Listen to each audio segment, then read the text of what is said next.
Racism has been on the rise, and we have seen the triple threat to South Africa's future, which is unemployment, poverty, and inequality. And I think when we speak to issues around racism, it's the structure that excludes people not merely on the basis of their race, but of their class and gender as well.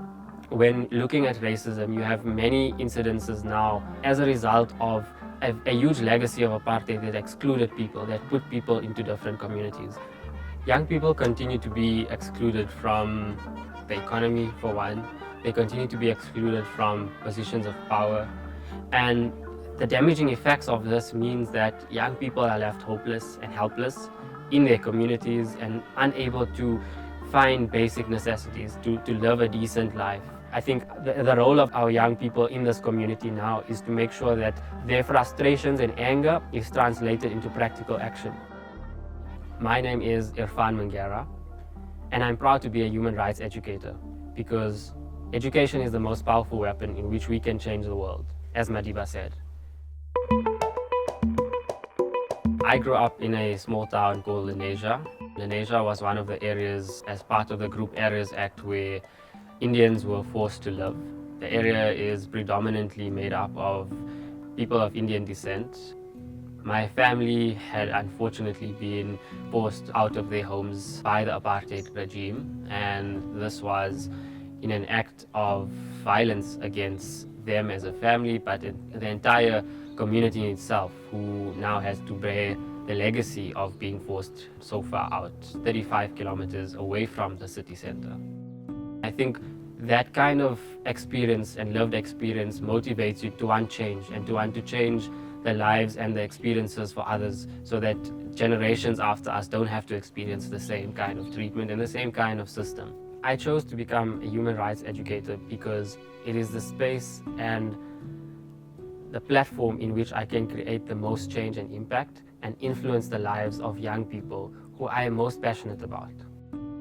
I work for the Ahmed Kathrada Foundation, and Kathrada was one of Madiba's close compatriots, and he was part of that same generation that fought against apartheid and ensured that we are brought into a democratic dispensation.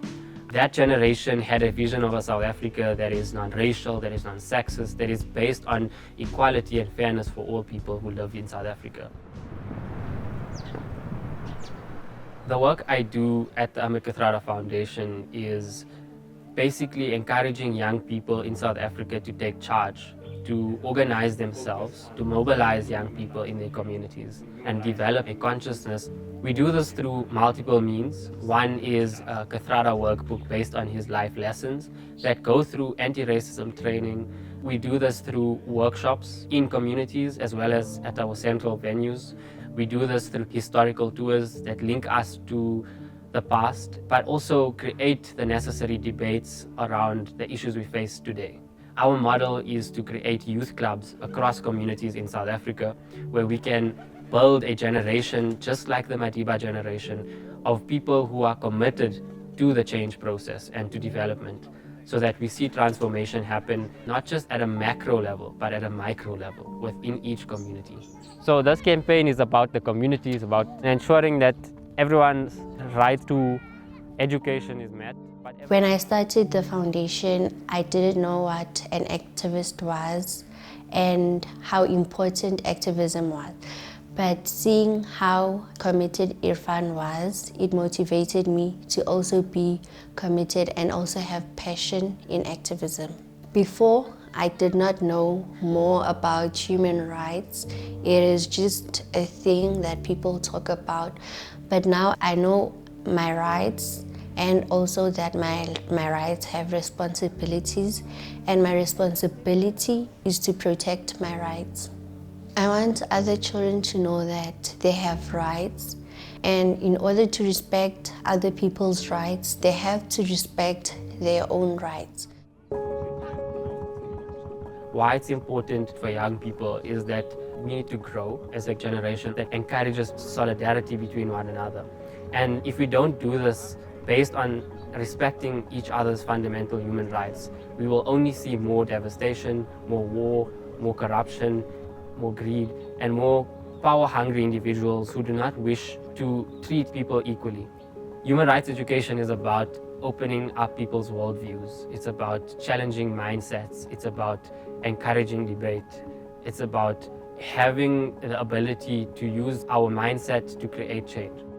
Human rights education, therefore, provides a necessary platform and a necessary base in which all people can work towards a common understanding, an understanding that is based on equality, on justice, on fairness.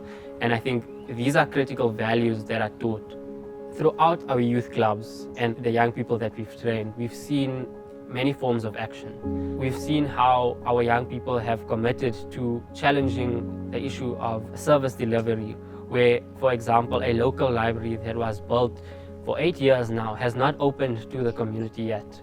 And our young people have been campaigning, getting petitions signed, getting support from broader communities and broader society to apply pressure on those who have the power to open it, who have the power to ensure that education is accessible. We've seen in some communities how young people have taken a step to protect their livelihoods and protect attacks against xenophobes who continue to threaten their community development. We've seen how young people have become election observers and who have been able to monitor and ensure that free and fair elections happen in South Africa, and that at a localized level we encourage civic education and we encourage civic participation. Ultimately, for us, human rights education gives us that framework where we ensure that there's an active participant in society rather than a passive participant. We want to ensure that that generation, or our generation, is one that is proactive and challenging on a day-to-day basis.